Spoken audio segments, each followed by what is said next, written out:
church planter can walk 20 miles in a day. Give him a bicycle and he can go 3 times as far and be 3 times as effective.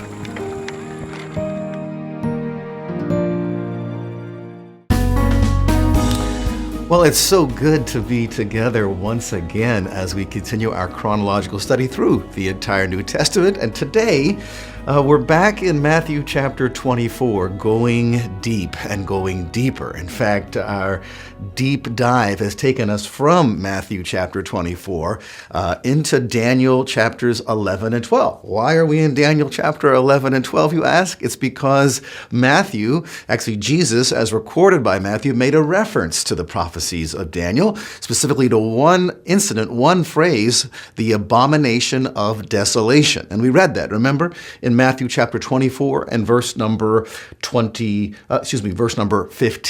Let me just read it to you once again to refresh your memory. Jesus said, "Therefore, when you see the abomination of desolation, which was spoken through Daniel the prophet, standing in the holy place, and then let the reader understand, then let those who are in Judea must flee to the mountains," and so forth. And so that's why we went back to Daniel's prophecy. And we find the abomination of desolation mentioned 2 times, once in Daniel chapter 11, once in Daniel chapter 12.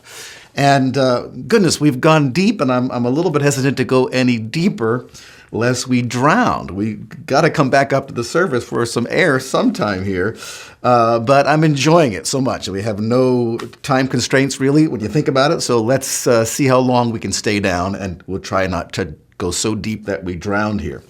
Now, the abomination of desolation was mentioned in Daniel chapter 11 in verse number 31. I can't review everything, of course, but let me just read this one verse to you. "Forces from him will arise, desecrate the sanctuary fortress, and do away with the regular sacrifice." And so it is thought that the Antichrist, during that time when he goes into the rebuilt temple in Jerusalem, he's going to abolish the whole sacrificial system at that time. Well, there is no sacrificial system in existence right now, as I'm saying this in Israel, and there's no temple in Jerusalem as I'm saying this right now. And so all that has to take place before that, if this is going to be fulfilled. And then it says, "And they will set up the abomination of desolation." So there it is.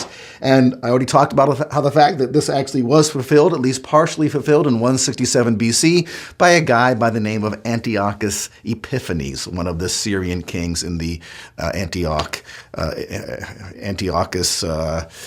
dynasty. All right.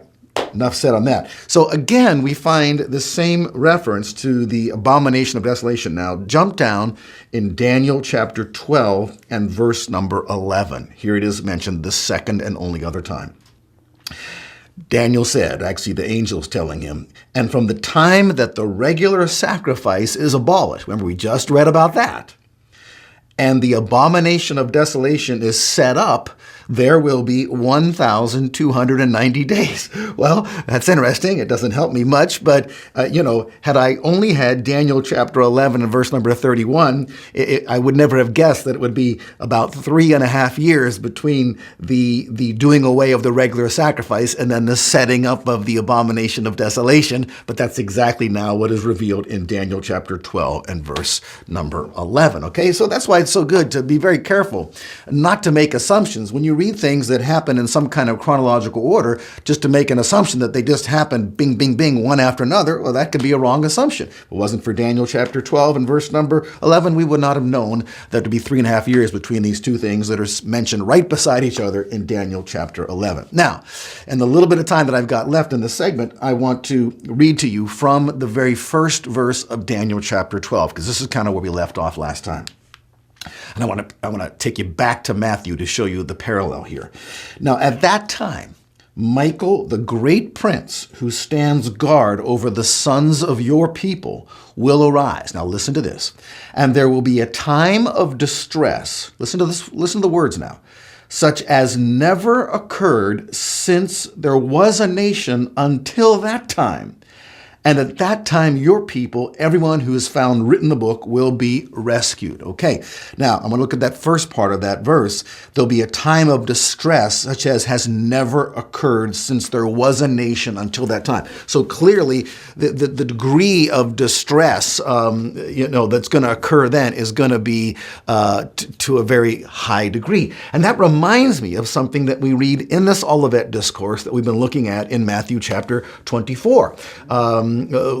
As Jesus talks about the abomination of desolation being set up and telling his listeners that's the signal to flee from Judea and so forth and get into the mountains and don't waste any time. And then he says in verse number 21 of Matthew 24, "For then there will be a great tribulation, such as has not occurred since the beginning of the world until now, nor ever will." So this will be the greatest tribulation, the greatest time of distress that the world will have ever seen before or after.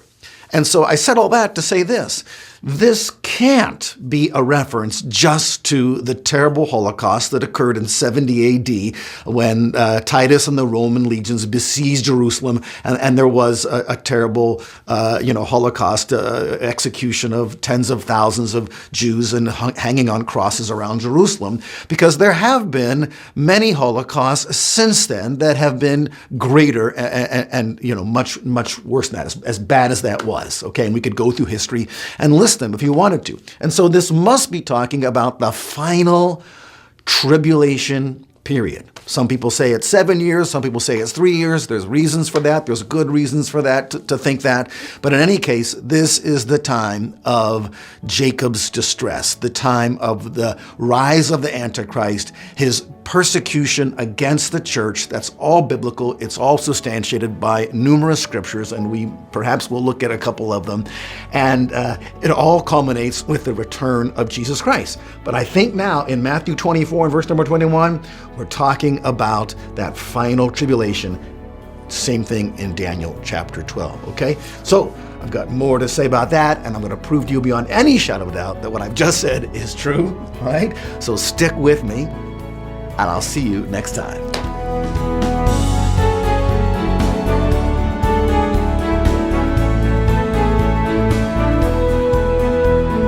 HeavenWord 7 is made possible by the financial support of viewers like you. Thank you.